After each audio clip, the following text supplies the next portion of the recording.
Magandang araw po sa inyong lahat. Turuan ko na po agad kayo makapag-English kung saan ay kahit pa po kayo baguhan pa lamang ay yung mga magagawa nyong English sentences ay makakasigurado po kayong tama.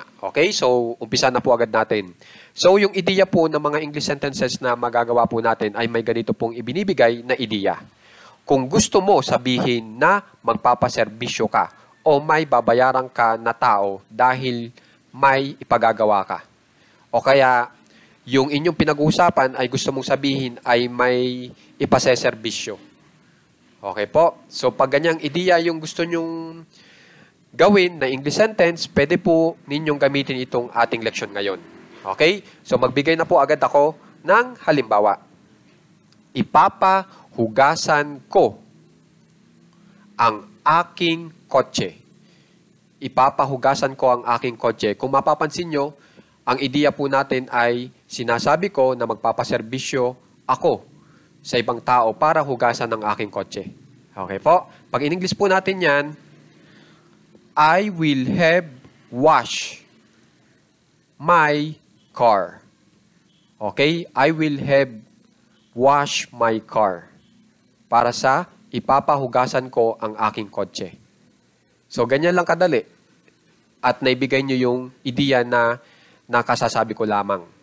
Okay po? So, itong aking, yan yung eksaktong salita para sa may. Naglagay lang ako ng ang kasi kailangan po sa ating Tagalog na mensahe para tama po yung kombinasyon ng mga salita ng ating Tagalog na mensahe. Okay po? So, magbigay pa po ako ng halimbawa. Ipapalaba mo ang kanilang mga damit. Pag in-English po natin yan, you will have laundered their clothes. So, ganun lang kadali. Okay? Isa pa pong halimbawa. Subukan po natin itong niya. Ipapa-manicure niya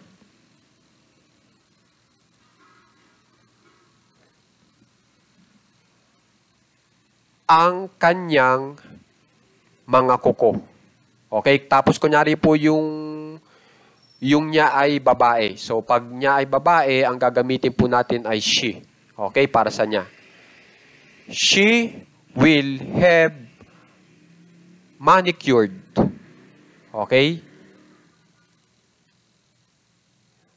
Her nails. She will have manicured her nails.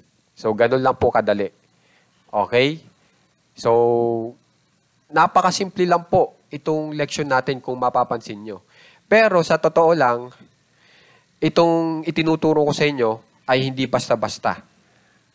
Kung mapapansin nyo. Okay? Pero parang yung leksyon po natin ay pangbaguhan lamang. Kasi napakadaling gumawa ng English sentences. Di ba po ba? Isa pa pong halimbawa. Subukan po natin itong may pangalan. Itong Tom. Ipapakargahan ni Tom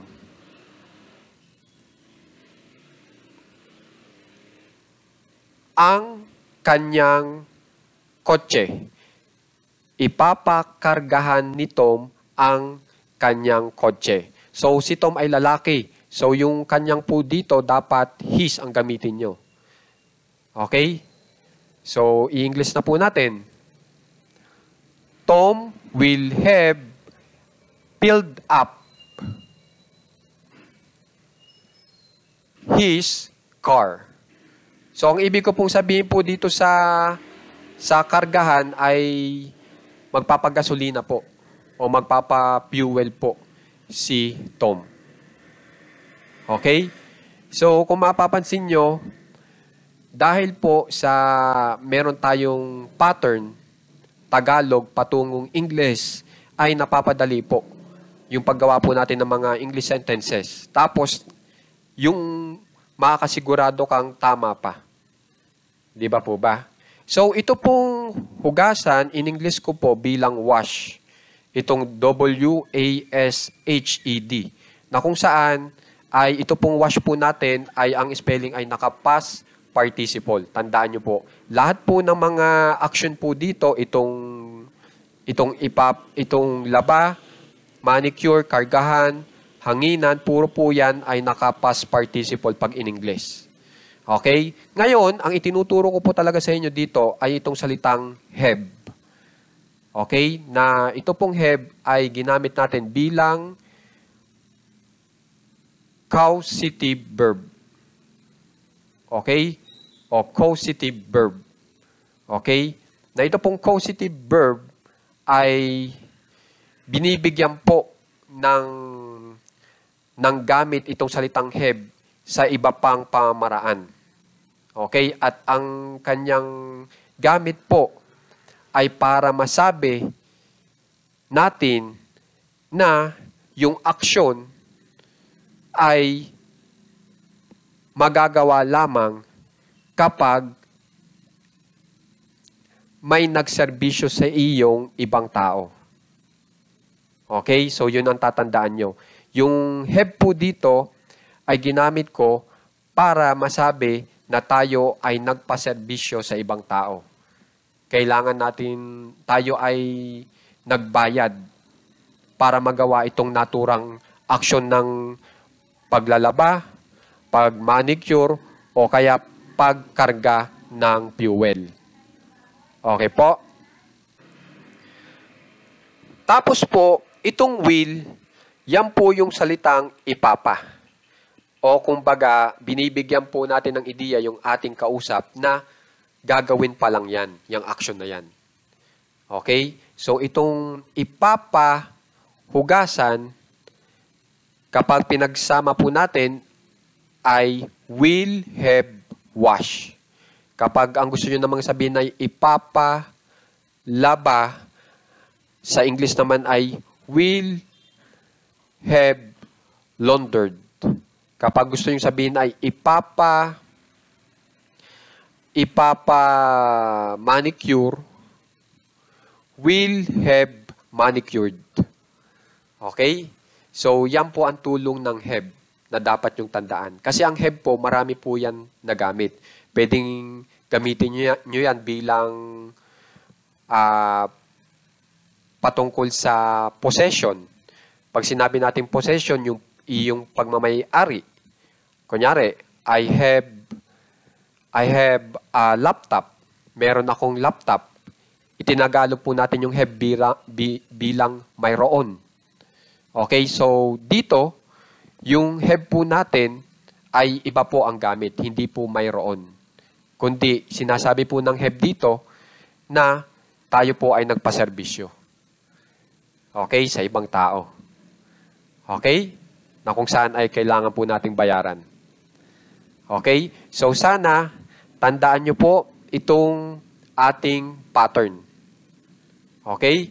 At saka, binigyan ko naman kayo ng halimbawa, kaya alam nyo na kung paano ito gamitin. Okay? Ngayon, dadagdagan ko pa po yan ng iba pang verb na naka-past participle. Hindi lang po hugasan hanggang dito sa inspection. Hindi lang po hanggang dyan.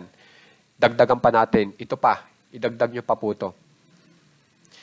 Subukan nyo pong i-English. Ito naman po. Itong may plano, cater, update, kulay, disenyo, ayos, linis.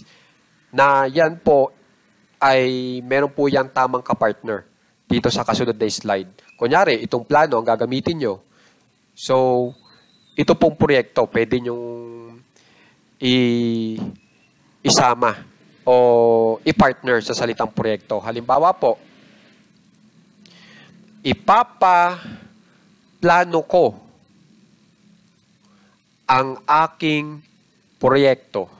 Kapag in English po natin yan, I will have planned my project. So, yun po ang ibig kong sabihin.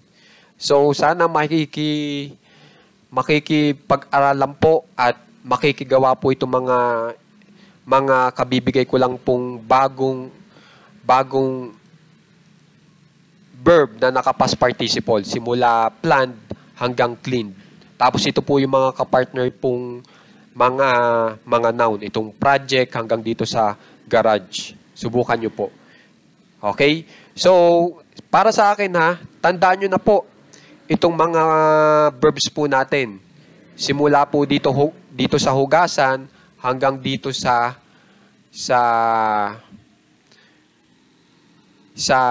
may lilinisin po kayo.